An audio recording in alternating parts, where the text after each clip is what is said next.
제가 잊지 못하는 한 사건이 있었습니다. 제가 한 15년 전에 시리아로 우리 가족이 도시가 아니라 좀 외딴 나타키아라고 하는 소도시로 가서 정착하게 됐었습니다. 거기는 쇼핑센터도 없어요. 그런 곳이었는데 그러다 보니 퍼블릭 시장을 늘 갈 수밖에 없었습니다. 그래서 늘 아내와 함께 시장을 가게 되는데요. 시장을 가면 동물원의 원숭이처럼 아시아 사람도 없는 데다가 외국 사람도 별로 안 사는 데다가 젊은, 그 당시만 해도 젊었겠죠. 젊은 두 부부가 나타나니까 그들의 그 시선들이 얼마나 우리를 향해서 한지 모르겠어요. 근데 아내는 그게 좀 좋은 뜻으로 읽혀지는 게 아니라 음흉한 눈빛으로 바라보는 게 너무 싫은 거예요. 그래서 어느 날은 시장을 갔다 오더니 난 다시는 저 시장 안 가겠다고, 당신만 가라고 해서 저만 혼자 다녔던 적이 있습니다. 그런데 오늘 아가서 4장 말씀에 보면 주님이 교회인, 신부인, 성도를 향해서 바라보는 그 따뜻하고 사랑스러운 그 시선을 주목해 볼 수 있습니다. 아가서 4장 말씀은 전체가 다 신랑의 한 말이에요. 맨 마지막 절 16절만 빼놓고는 전체가 다 신부를 향한 주님의 아름다운 시선의 고백의 말씀들로 기록되어 있습니다. 그리고 그 신부가 하나님 앞에, 성도가, 교회가 하나님 앞에 살아가고 있는, 성숙되어 가고 있는 그 모습을 바라보시면서 또 감동하시고 기뻐하시는 모습이 오늘 말씀에 기록되어 있습니다.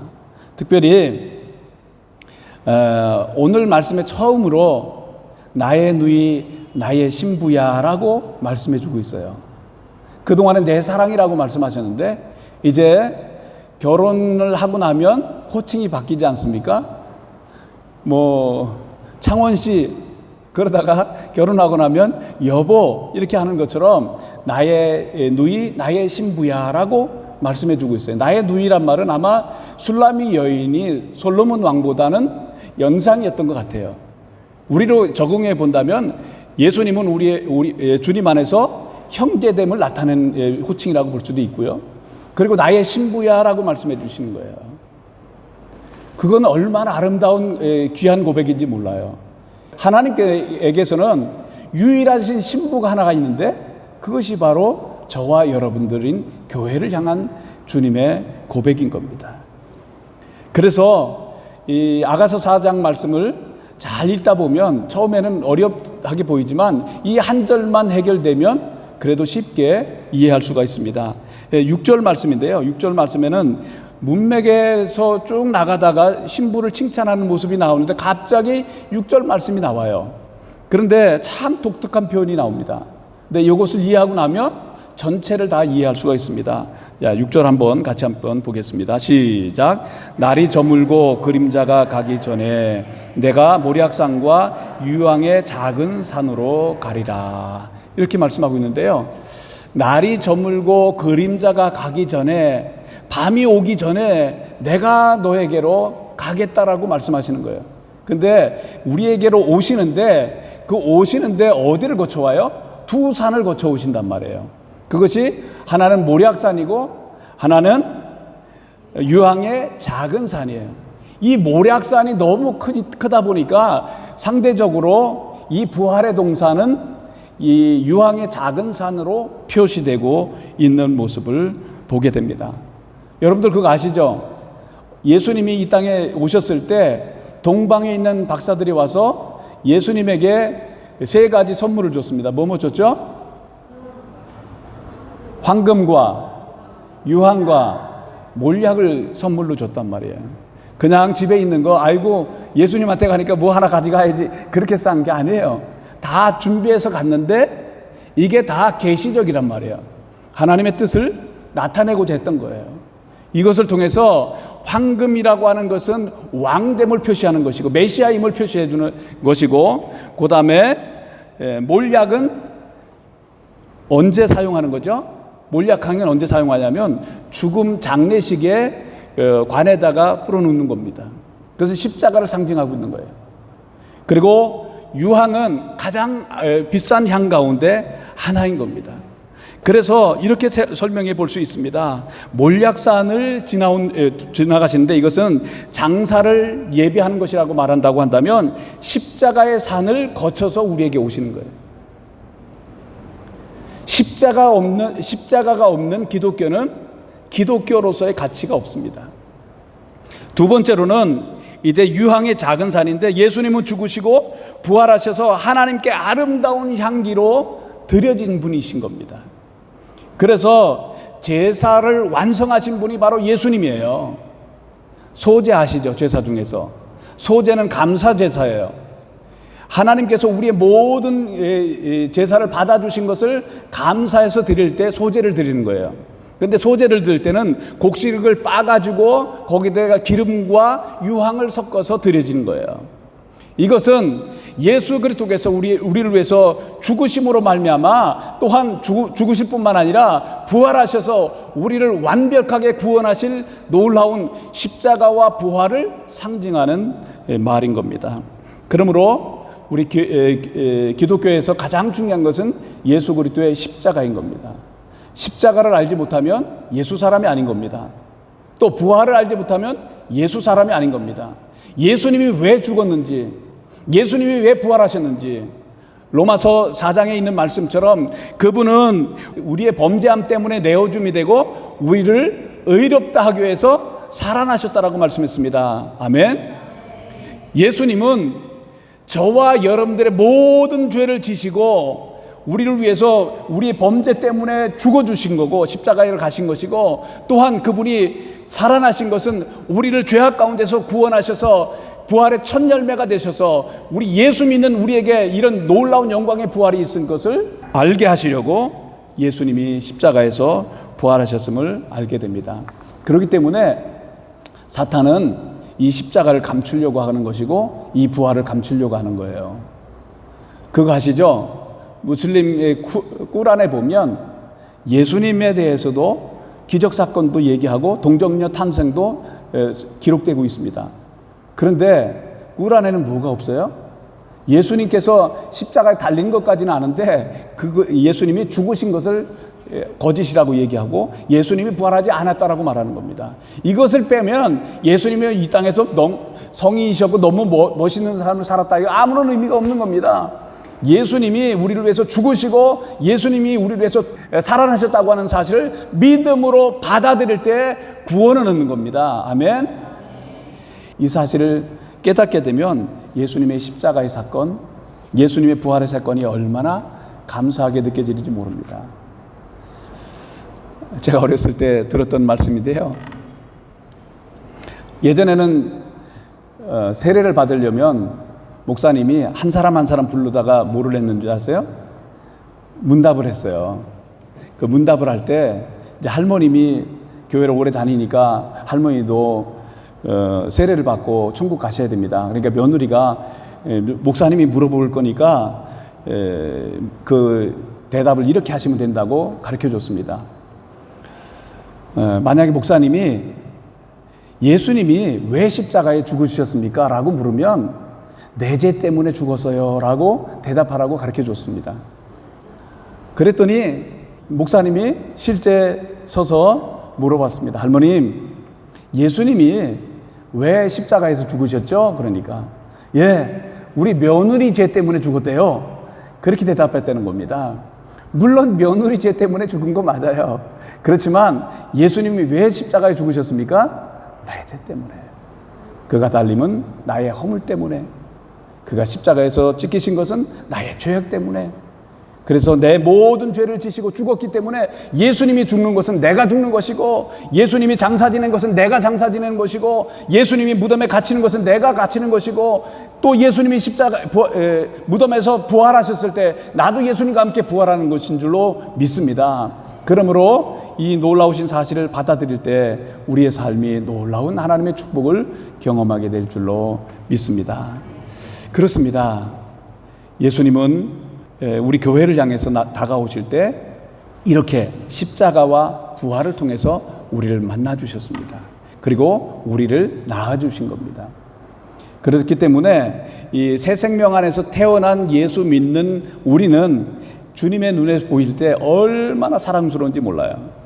그래서 이렇게 말씀하세요. 7절 말씀해 보면 시작. 나의 사랑 너는 어여쁘고 아무 흠이 없구나.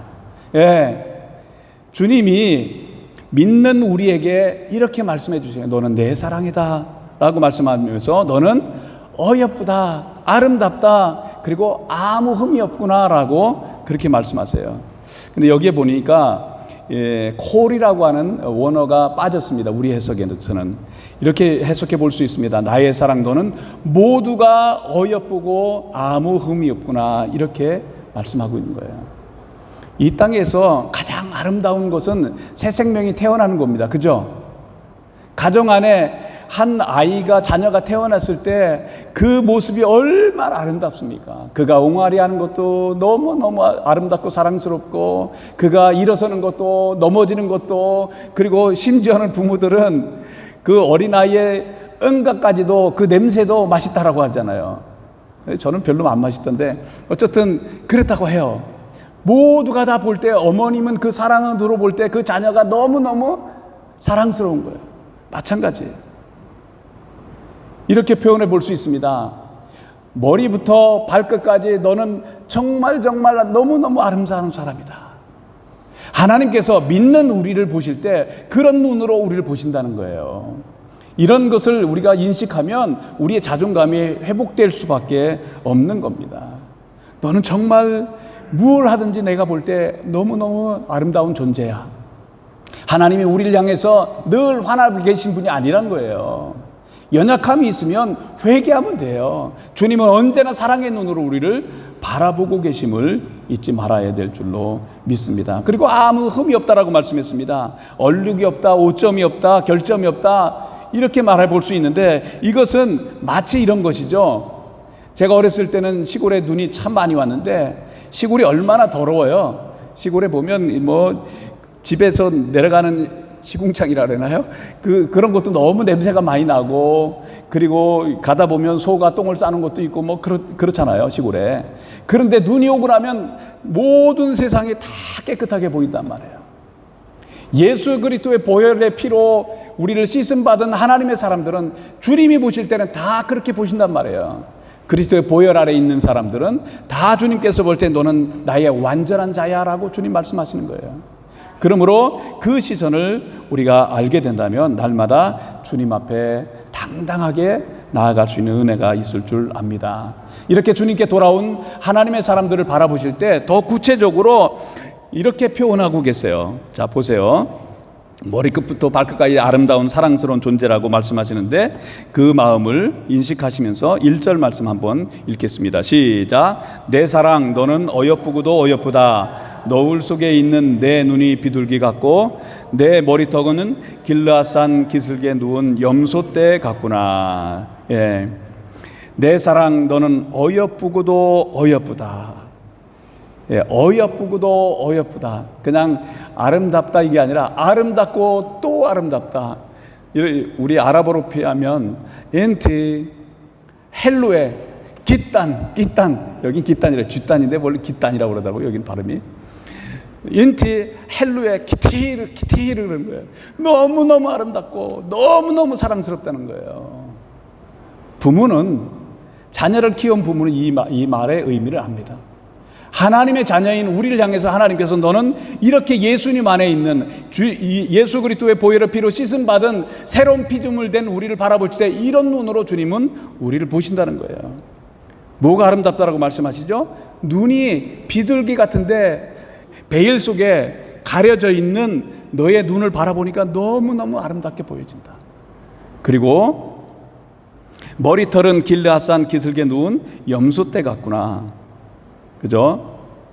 눈은 비둘기의 눈. 비둘기는 앞에서 이미 설명했습니다. 단순하게 자기 짝이 죽어도 다른 짝을 찾지 않고 충성스럽게 한 사람에게는 충성하는 그 아름다운 눈을 가진, 그리고 다른 여러 것을 바라보지 않고 한 곳만 바라보는 눈을 가진 이 비둘기의 눈, 순결한 마음으로 주님만을 바라보는 그 눈이 하나님 보시기에는 아름답다는 거예요. 이것도 바라보고 저것도 바라보는 그런 눈이 아니라 순결한 눈으로 주님을 바라보는 그 눈이 아름답다는 겁니다. 그리고 마치 염소떼들이 빛을 발할 때 빛이 나는 것처럼 그 빛나는 머리털이 너무 아름답다는 거예요.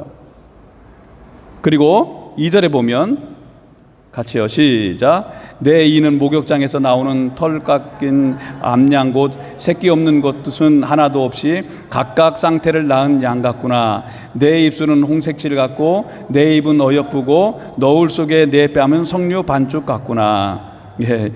여기 보니까 이는 암양의 비유를 하고 있고 입술은 홍색실 같다라고 말씀하고 있고, 그리고 인매는 우아하고 이쁘다라고 말씀하시고, 뺨, 베일 속에 숨겨져 있는 그 머릿속에 살짝 비춰오는 그 뺨이 불구스러워하는 것이 석류 한쪽 같다라고 그렇게 표현해 주고 있는 겁니다. 요것을 바라봐도 이쁘고 저기를 바라봐도 이쁘고 자기 자녀가 다 이쁘대요. 그런데 다른 사람들이 볼 때는 저게 뭐가 이쁠까 이렇게 할 수도 있어요. 근데 부모의 눈에서 볼 때는 이것도 이쁘고 저것도 이쁘고 못생긴 것도 이쁘고 말 못하는 것도 이쁘고 넘어진 것도 이쁘고 다 그런 겁니다.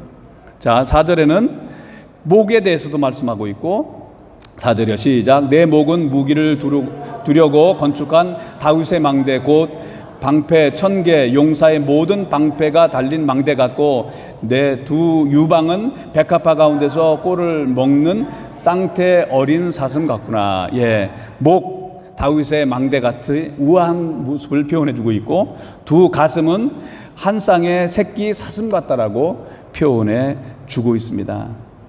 이게 하나하나 설명해 보라면 설명해 볼 수 있는 것들이 있습니다. 그렇지만 각자 적용해 보시고 종합해 보면 그런 거예요. 머리부터 발끝까지 꿀루 헬루에 꿀루가 모두 가잖아요. 콜. 예, 히브리어는 콜인데 우리 아랍어에서는 꿀루 그러잖아요. 꿀루 헬루에 기딴 너무너무 아름다운 존재다라고 말씀합니다. 누가요? 예수님 안에 돌아온 새로운 피조물, 누구든지 그리스도 안에 있으면 새로운 피조물이라. 이전 것은 지나갔으니 새롭게 되었도다. 예수님 안에 새롭게 거듭난 그 사람은 하나님 보시기에 가장 아름다운 사람이라고 말씀하시는 겁니다. 그 어떤 사람보다도 존귀한 자라고 주님 말씀해 주시고 계십니다. 그런데 이렇게 아름다운 존재인데 하나님이 이곳에서는 주님이 또 감동하는 모습들이 그 이후에 등장하고 있습니다. 어떤 모습에 주님이 감동할까요? 이곳에서 우리가 배워야 될 것들을, 주님께 돌아왔으면 이런 부분을 마음 써야 될 줄 압니다. 첫 번째로 비둘기 눈처럼 주님을 바라볼 때 9절입니다. 시작. 내 누이 내 신부야 내가 내 마음을 빼앗았구나. 내 눈으로 한번 보는 것과 내 목에 구슬 한 개미로 내 마음을 빼앗았구나. 예, 마음을 빼앗았구나. 내 마음을 빼앗았구나. 두 번이나 강조합니다. 그것은 감동했다는 거예요. 영어로 표현하면 fall in love, 사랑에 푹 빠졌다는 거예요. 왜요? 여기 보니까 내 신부야 라고 말씀했어요. 주님께 돌아온 성도를 주님은 신부라고 표현해 주시는 겁니다. 그래서 마지막 요한계시록 마지막 부분에서는 마침내 그 신부와 이제 혼인잔치와 더불어서 영원한 하나님의 나라가 완성되는 겁니다. 누구와? 성도와 주님과의 이 아름다운 관계를 표현해 주신 겁니다. 그런데 내가 내 마음을 빼앗았구나. 왜 주님의 마음이 감동하시냐면 내 눈으로 한번 보는 것과, 어린아이가 이렇게 엄마 품에서 엄마를 바라볼 때 엄마의 시선이 그 아이를 향할 때 그때 그냥 엄마의 마음은 그냥 fall in love, 사랑에 빠져버리는 거예요. 감동할 수밖에 없는 겁니다. 우리가 이 땅에서 사는 동안 광야길 가면서도 어렵고 힘들고 지칠 때도 있습니다. 그렇지만 온 마음으로, 아기 같은 마음으로 주님을 바라보는 순간 주님은 하늘에서 감동하신다는 거예요. 그런데 왜 주님을 안 바라보세요? 순간순간 주님을 바라보는, 그리고 더 나아가서 내 목에 굿을 한 괴미로 내 마음을 빼앗는데요. 목은 순종을 상징하고 있는데 목에 구슬이 있어요. 그 구슬은 목걸이겠죠. 하나하나 순종하려고 하는 그 모습을 볼 때 주님은 감동한다는 거예요. 주님을 바라보면서 순종해서 살아가는 그 한 걸음 한 걸음 삶을 주님은 너무너무 기뻐하시고 감동하신다는 거예요. 이렇게 하나님의 사랑에, 또 이렇게 사랑에 푹 빠져본 적, 감동해 본 적이 있습니까? 네, 저는 있습니다. 그 사랑에 푹 빠져본 적이 있어요. 어떤 때냐면요, 딸을 키울 때인데요, 딸이 이제 어느 정도 컸어요. 9살쯤 됐을 때 이 아이의 정체성에 대해서 얘기해 줄 필요성을 느꼈어요. 너무너무 고민하고 기도하다가 마침내 아이들을 둘을 놔두고 너희들의 처음부터 시작해서 쭉 얘기를 해줬습니다. 아들은 그게 뭔지도 모르겠고 이제 9살 된 딸은 그게 뭔지를 알게 됐어요. 어떤 과정을 통해서. 보통 부모들은 1년 동안 몸에 품고 있다가 자녀를 낳지 않냐? 그래, 너희들은 마음으로 10년을 품다가 하나님께서 주셔서 너는 우리의 자녀가 되었단다 라고 하는 것을 가르쳐 줬습니다.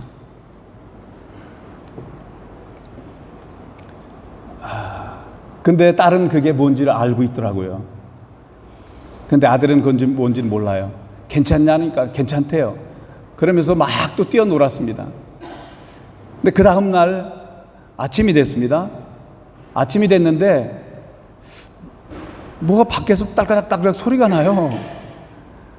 그래서 제가 문을 열고 딱 나가봤어요. 아직 엄마는 자고 있는데. 그 보니까 딸이 조그마한 그 화장실에서 앉아서 하는 그 조그마한 플라스틱 의자를 그 설거지대에 올려놓고 해서 거기에 올려타서 설거지를 하고 있어요. 평생 처음.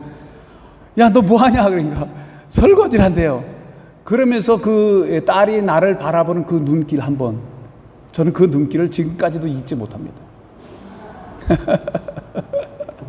그 사랑에 푹 빠져버렸어요. 뭐 하냐? 그러니까 설거지 한대요. 왜 네가 설거지 하냐? 이제 엄마 아빠 고생 안 시키고 하기 위해서 내가 한다는 거예요. 그래서 놔둬라, 들어가 자라 하고 돌려보냈습니다. 아, 이제 설거지는 끝났겠구나, 내 평생 동안. 근데 그때 한 번 하고 지금까지 한 번도 안 해요.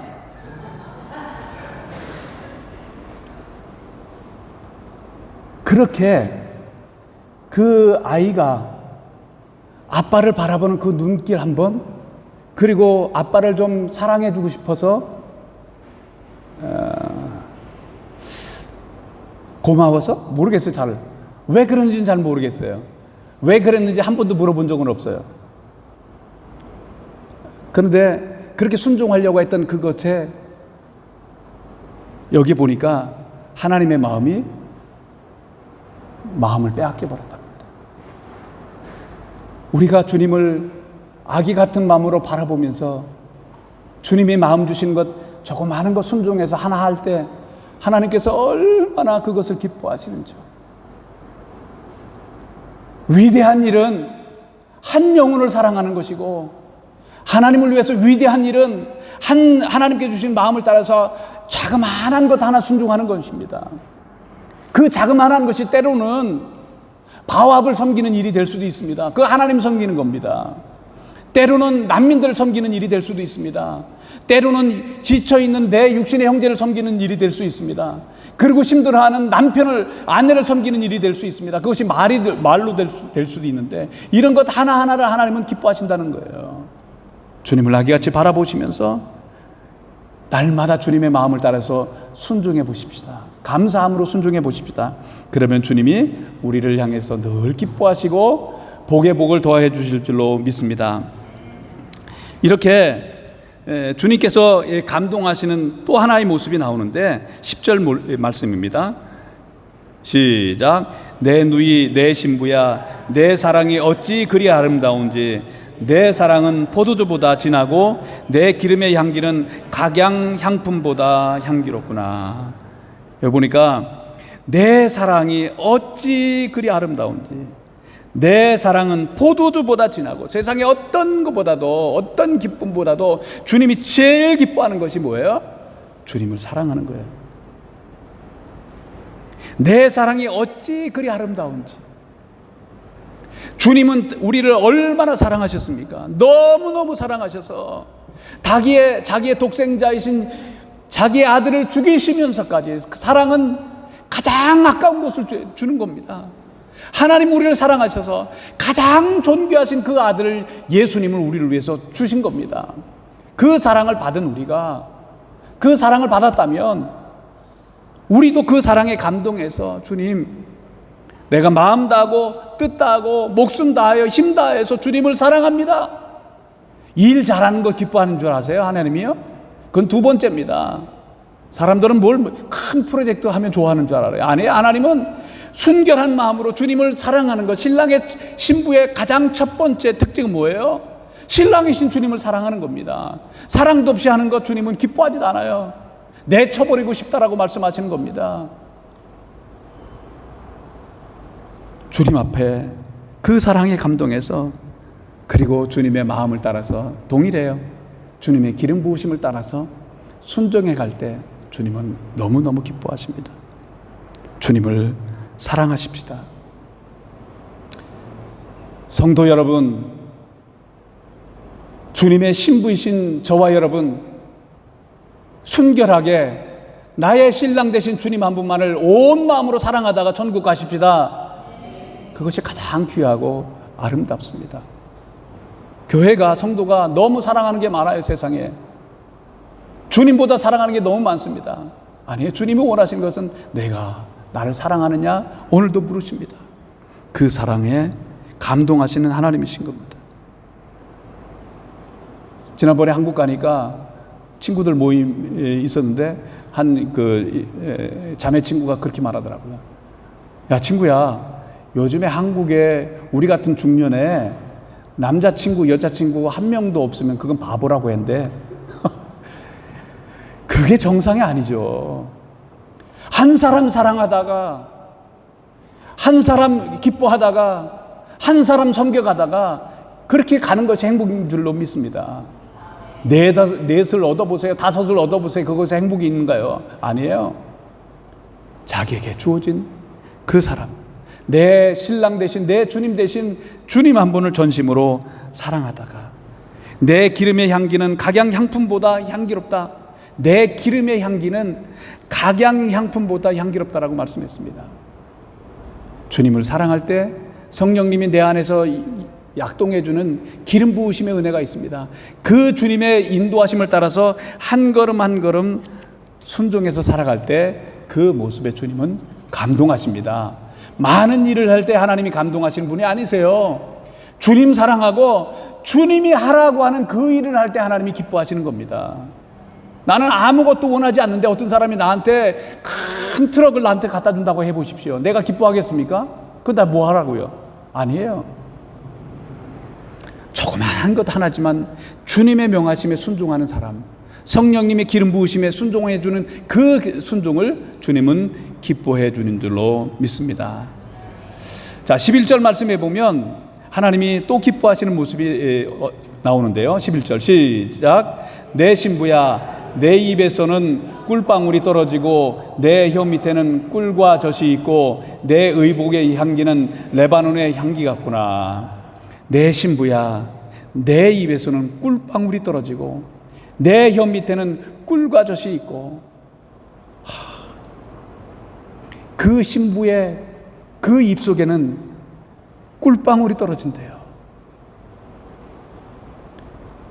1장 말씀에서는 신부는 내가 주님과 입맞추기를 원합니다. 하나님의 말씀에 더 가까이 나아가기를 원합니다. 하나님의 말씀은 맛은 꿀보다도 더 달고 더 아름다운 것인 줄로 믿습니다. 성도에게 그 입에는 꿀방울이 떨어진다는 말은 하나님의 말씀을, 진리의 말씀을 말할 때 주님께서 보실 때는 꿀방울이 떨어진다라고 말할 수가 있는 겁니다. 우리의 말이 그만큼 중요합니다. 말로 사람을 죽이기도 하고, 말로 사람을 세우기도 하고, 말로 사람을 회복시키기도 하고, 말로 사람을 사랑할 수도 있는 겁니다. 그렇기 때문에 입에서 나오는 것이 중요합니다. 잠언서 18장 21절 시작. 죽고 사는 것이 혀의 힘에 달렸나니 혀를 쓰기를 좋아하는 자는 혀의 열매를 먹으리라. 죽고 사는 것이 혀의 힘에 달렸대요. 왜 예수 믿는 사람들이 그 말이 그렇게 독합니까? 왜 그렇게 거칩니까? 언제나 예수 사람들은 입에서 꿀방울이 떨어져서 달콤하고 그 사람을 회복시키고 그 사람을 사랑하고 그 사람을 세워주는 말을 해야 되지 않겠습니까? 말이 너무너무 중요합니다. 말이 신앙생활의 전부인 겁니다. 말이 변했으면 그 사람의 신앙생활이 변했다라고 표현해 볼 수 있는 거예요. 아직 말이 안 변했으면 아직도 신앙생활에 대해서 뭐 이렇게 불평하고 원망하고 뒤에서 가십할 게 왜 이렇게 많습니까?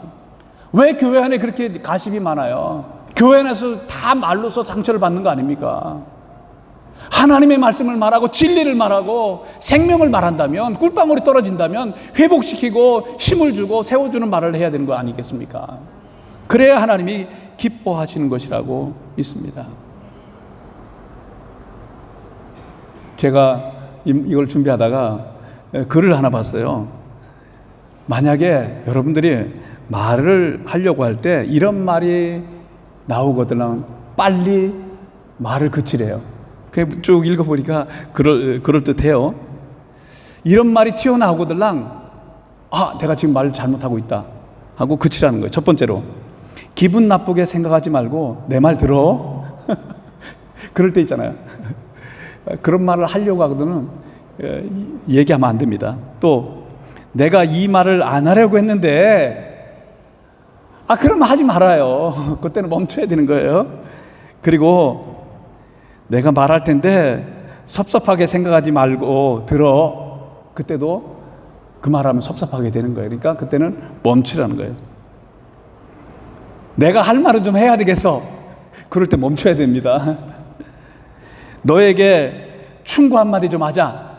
충고하지 마세요. 뭐 충고할 게 이렇게 많다고. 요즘 MZ세대는 충고하면 다 꼰대라고 해요. 자녀들한테도 충고해서 요즘 들어 먹히지를 않습니다. 이거 다 너 잘 되라고 하는 말이야. 그렇게 해보세요.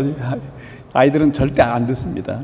그러니까 이 말은 우스운 말이기도 하지만 또 지혜 있는 말이기도 한 것 같아요. 우리 말이 중요합니다. 하나님의 마음을 따라서 늘 하나님의 말을 말하는, 진리를 말할 수 있는, 그리고 하나님이 주시는 그 마음을 따라서 말하는 것을 훈련하십시다. 내 입에 파수꾼을 세워주십시오.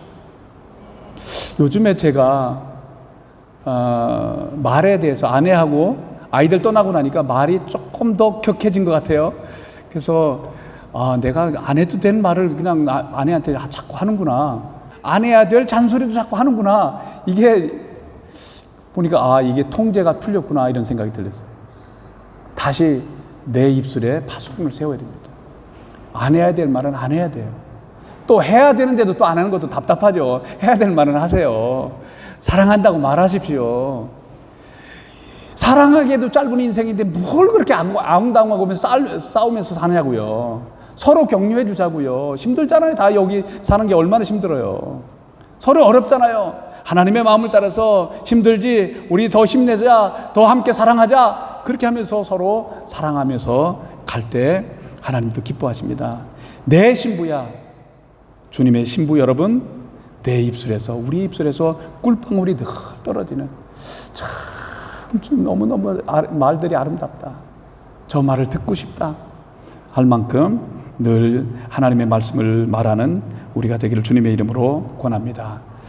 이제 오늘 말씀을 마무리하면서 주님은 이곳에서 우리로 하여금 산이 있는데요, 높은 산으로 우리를 데려가 가십니다. 높은 산으로 마치 신혼여행을 떠나는 것 같아요. 3장에서 신부를 데려오는 모습이 나왔죠. 높은 산으로 인도해 가세요. 자, 8장 8절입니다. 시작. 내 신부야, 너는 레바논에서부터 나와 함께하고 레바논에서부터 나와 함께 가자. 아마나와 스닐과 헤르몬 꼭대기에서 사자굴과 표범산에서 내려오노라. 이 표범산에서 내려오노라라고 하는 이 내려오라고 번역한 것은 조금 원어가 잘못됐습니다. 원어로 보면 내려다 보아라란 뜻으로 해석하는 것이 맞습니다. 그래서 우리로 하여금 높은 레바논, 이 중동의 땅에서 가장 높은 산지가 어디예요? 레바논 산지예요. 레바논에서 우리 우집사님 살다 오셨지만 레바논은 전체가 다 산지입니다. 그것도 낮은 산지가 아니에요. 다 높습니다. 그런데 높은 곳에 올라가 가지고 레바논에서부터 나와 함께 가자 이렇게 말씀하세요.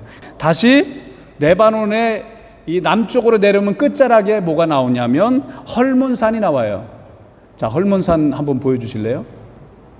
더우니까 눈 덮인 헐몬산을 보여드리겠습니다. 헐몬산은 이 중동 지방에서 가장 높은 산이에요. 2,840m 정도 됩니다. 엄청 높죠. 그래서 이 산을 갖다 자발이라고 그러잖아요. 여기는 기발 그러던데 자발인데 자발 쉐이크, 그러니까 하얀 수염 쉐이크잖아요. 이렇게 항상 눈 덮인 산을 볼 수 있습니다. 저는 저 정상을 2번씩이나 올라가 봤습니다. 이스라엘 가시면 꼭 가보셔야 돼요. 이쪽 남쪽에서 보면 이스라엘이고 동쪽에서 보면 시리아고 그리고 서쪽으로 가면 레바논이에요. 저쪽에 가면 레바논의 산재 가면 스키장이 있어요. 중동에 진짜 스키장이 있어요. 전 가보지는 못했는데 우리 집사님 가보셨을 거예요. 그만큼 그 위에는 높기 때문에 항상 눈이 보였습니다. 한여름 빼놓고는. 그래서 그 눈들이 녹음해서 내려올 때 얼마나 시원한지요. 개울에 손을 1분 이상 못 담궈 놓습니다. 얼마나 차가운지 몰라요. 거기 가면 추워. 그런데 여기 보니까 아마나, 스닐, 헤르몬 같은 이름의 산들인 거예요. 그래서 아마나, 스닐, 눈 덮인 산, 헤르몬산 그 같은 봉우리 같은 산인데 봉우리 이름들이 다른 거라고 생각하시면 돼요. 그래서 그 높은 곳에서부터 내려다보라 이렇게 말씀하시는 거예요. 그래서 내려다 보니까 뭐가 있어요? 거기에 산 꼭대기에는 사자굴과 표범산이 있다라고 말해요. 세상을 내려다 보니까 거기는 사자가 으르렁거리는 마귀와 사탄이 성도들을 잡아먹으려고 성도들을 유혹하려고 하는 그런 것들이 너무 많다는 거예요. 그러니까 이제 내가 너와 함께 가기를 원한다. 너도 나와 함께 가자라고 주님이 그들을 초청하시는 거예요. 그러니 나의 신부야, 나와 함께 가자. 이 땅에 살아가는 동안 나의 신랑 되신 주님과 함께 동행의 걸음을 걸어가는 그 삶이 가장 행복한 삶인 줄로 믿습니다. 이제 주님께서 우리를 이끌어서 높은 산으로 이끌어 가셔서 우리는 하늘 보좌로부터 이 땅에 보냄받아 온 성도들인 겁니다. 아멘. 그러면 이 땅에서 이제 내가 왔으니까 내 마음대로 살자 아니에요. 나와 함께 레바논에서부터 그 높은 곳에서부터 주님과 함께 그리고 이 땅에서 살아가는 동안도 주님과 함께 세상 끝날까지 나는 주님과 함께 살아갑니다라고 고백해가며 살아간다면 하나님이 날마다 우리를 보시고 기뻐하시고 감동해 가실 줄로 믿습니다. 아프리카에서 문명의 선구자로 불렸던 리빙스톤은 아프리카에서 50년 동안 선교사로서 긴 탐험과 헌신의 삶을 살았습니다. 그리고 83세가 돼서 노인이 돼서 영국 젊은이들에게 와서 이렇게 말했습니다. 내가 긴 세월 동안 한 가지 붙든 말씀이 있다. 그래서 승리한 말씀이 있다. 그것은 내가 세상 끝날까지 너와 항상 함께 하리라. 이 말씀을 내가 한순간도 놓지 않았다라고 말했습니다. 그랬을 때 그의 인생은 놀랍고 아름다웠습니다. 열매 있는 삶이었었습니다. 우리도 이 땅에서 오늘도 주님과 한 걸음 한 걸음 동행하면서 살아감으로 주님과 함께 길 걸어감으로 영광에서 영광으로 나아가는 저와 여러분들 되기를 주님의 이름으로 축원합니다. 주님과 동행하는 삶 가장 행복한 삶입니다. 누가복음 2장 말씀해 보면 참 독특한 사건이 나옵니다. 예수님의 모친인 마리아가 예루살렘에 갔다가 예수님과 함께 돌아오는 길에 있었어요. 근데 하루 길을 지났는데 하루 길을 간 후에 보니까 누가 없어요? 예수님이 없는 거예요. 이상하지 않습니까? 아니, 자기 아들이 하루 길을 갔는데 아이고 내 아들 어디 갔어? 물론 1분 전에 잊어먹었다면 몰라요. 동행하는 줄 알고서 하루 길을 갔다는 거예요. 이거는 뭐가 세우지 않으면 할 수 없는 일인 거예요. 구체적으로 주님과 함께 동행하고 있다고 하는 이 사실을 놓치다 보면 하루를 지나고 난 이후에 내가 오늘 주님과 한 번도 주님과 동행하지 않았네? 한 번도 주님을 바라보지 않았는데? 한 번도 주님과 함께 기도하지 않았네? 한 번도 주님의 말씀을 듣지 않았네? 라고 그때 가서 찾는 거예요. 구체적으로 날마다 한 걸음 한 걸음 주님과 동행하며 살아가는 우리가 되십시다. 그런 마음을 담아서 함께 주와 같이 길 가는 것 함께 찬양하며 나아가도록 하겠습니다.